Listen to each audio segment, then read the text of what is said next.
네, 안녕하세요. 나이스의 법인 조봉기 세무사입니다. 네, 오늘 준비한 영상은요, 2024년 1월 4일자에 2024년도에 대한 정부가 경제 정책 방향을 발표했습니다. 그래서 자영업자를 포함한 사업자들에 대한 지원 내용이나 세금 정책 등이 일부 포함되어 있어서요, 이에 대한 내용들만 좀 추려서 좀 소개해드리는 시간을 가져보고자 합니다. 네, 어떤 내용들이 포함되어 있었는지, 그리고 이 영상을 시청하시는 사장님들께 도움이 될 만한 내용이 있었는지 이런 것들을 지금 살펴보도록 하시죠. 네, 첫 번째 내용입니다. 네, 간이과세자 매출액 기준이 상향된다는 그런 발표를 했는데요. 정부가 소상공인과 자영업자의 세금 부담을 줄이기 위해서 부가가치세 간이과세자 기준을 기존 매출액 8천만 원에서 1억 4백만 원으로 높이겠다 이런 발표를 했습니다. 네, 이는 기존보다 30%가 높아진 금액으로서요. 세법 시행령으로 이제 올릴 수 있는 최대 액수라고 합니다. 네, 2020년도에 기존 4,800만 원이었던 간이가세자 매출액 기준이 8천만 원으로 올라갔습니다. 그리고 그 이후 4년 만에 또 이제 간이가세자 매출액 기준을 올리겠다라고 발표를 한 건데요. 이러한 어떤 개정안은요, 2024년 2월 13일부터 2월 19일 이 시기에 입법 예고를 하고요. 국무회의 등의 절차를 거쳐서 진행을 하게 되는데요. 이 시행령 개정이 완료가 되면 올해 7월부터 이 상향된 기준금액으로 간이과세자 매출액 기준이 적용될 것으로 예상이 되고 있습니다. 네, 이 부분에 대해서는 앞으로 계속 쭉 지켜봐야 될 것 같습니다. 그렇다면 간이과세자 매출액 기준이 상향된다라고 했을 때 어떤 세금적인 효과가 있을까 이런 것들 좀 살펴보면요. 만약 매출액이 1억 원인 사업자가 기존처럼 일반 과세자로 부가세를 납부하는 경우와 이번 개정을 통해서 간이과세자로 부가세를 납부하는 경우에 이 부가세 부담이 얼마나 차이가 나는지, 얼마나 줄어들게 되는지 이런 것들을 좀 한번 살펴볼 필요가 있을 것 같습니다. 몇 가지 좀 가정을 하겠습니다. 일단 매출액은 1억 원으로 가정을 하고요. 매입액은 5천만 원이라고 가정하겠습니다. 그리고 해당 업종의 부가가치율이 15%라고 가정을 하고요. 그리고 다른 공제감면세액은 없다라고 가정을 해봤을 때에 좀 단순화해서 일반 과세자와 간이과세자의 부가세 부담 차이를 한번 비교를 해보면요. 일단 일반 과세자는 이렇게 좀 계산이 됩니다.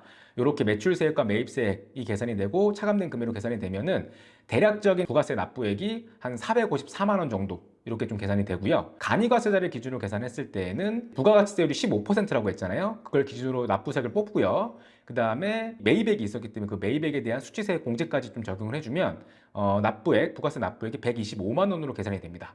네, 같은 매출액과 매입액 수준에서 일반 과세로 부가세를 납부하는 경우와 간이과세로 부가세를 납부하는 경우에 약 330만 원 정도의 세부담 차이가 발생할 수 있다. 이런 걸 좀 보여주고 있죠. 물론 업종이나 매입액 규모에 따라서 그 차이가 좀 있을 수는 있습니다. 하지만 간이과세가 일반 과세에 비해서 부가세 부담이 더 줄어든다라는 것은 사실이다. 이렇게 좀 이해를 하시면 되겠습니다. 네, 또 두 번째 발표 내용 중에서 노란우산공제 세제 지원을 강화하겠다라는 내용이 있었습니다.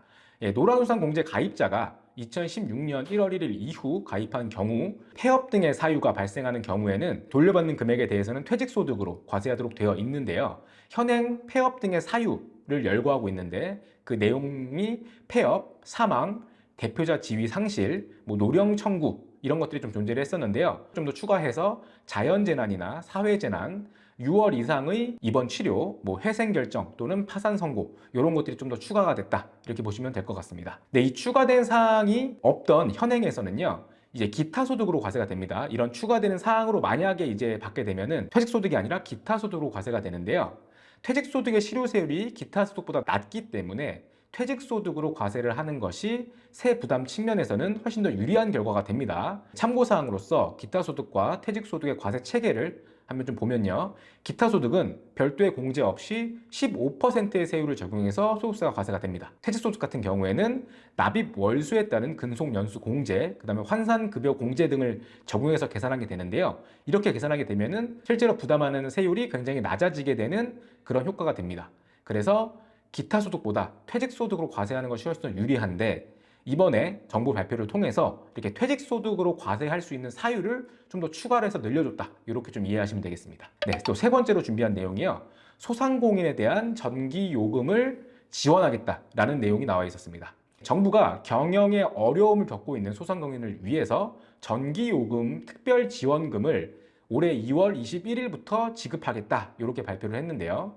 그 지원 대상은요. 영세 소상공인으로서 개업일이 2023년 12월 31일 이전이면서 사업 공고일인 2024년 2월 15일 현재 국세청 조회 기준으로 폐업 상태가 아니어야 되고요.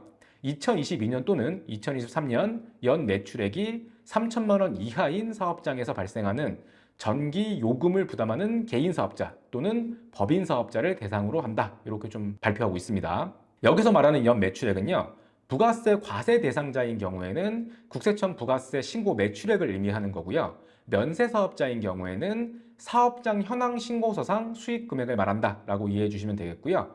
만약 연도 중에 개업한 경우에는 월 평균 매출액의 12를 곱해서 연 매출액을 산정해내게 되는 거고요. 그 연 매출액을 기준으로 이 충족 여부를 판단한다. 이렇게 보시면 되겠습니다. 네, 그리고 한국전력 또는 구역전기 사업자와 직접 계약을 체결한 경우와 직접 계약을 체결하지 않은 경우에 제출해야 되는 서류나 신청 기간 그리고 지원 방식이 조금씩 다르게 되는데요.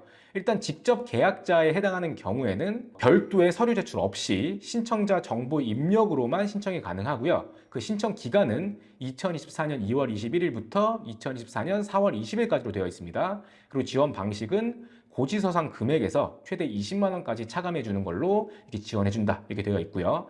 계약하지 않은 비계약자 사용자에 대해서는요, 신청자 정보 입력을 좀 해야 됩니다. 그리고 요금 고지서 또는 요금 납부 확인서 등을 첨부해서 신청을 해야 되는 거고요. 그 신청 기한은 2024년 3월 6일부터 2024년 5월 5일까지로 나와 있고요. 그 지원 방식은 최대 20만 원까지 금액 한해서 신청자 계좌로 환급해 주는 방식으로 이렇게 지원해 준다라고 나와 있고요.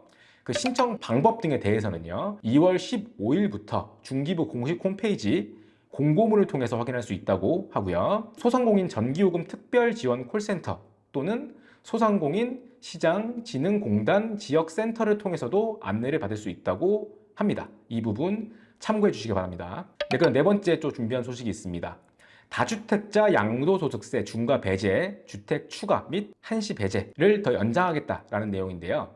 이제 중과 배제 주택이 좀 추가된다라는 부분이 나와 있고요. 그리고 중과를 한시적으로 배제하는 기한이 1년 더 연장된다라는 내용도 같이 포함되어 있습니다. 네, 이에 대한 구체적인 내용은 세법 시행령 개정안을 통해서 발표가 되었는데요. 그 내용을 다시 한번 살펴보겠습니다.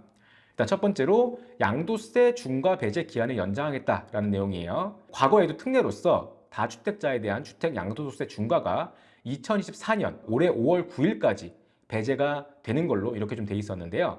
이 부동산 시장 정상화를 위해서 이 중과 배제 기한은 1년 더 연장하겠다. 그래서 2025년 5월 9일까지 다주택자에 대한 양도세 중과를 배제하겠다라는 내용이 나와 있고요.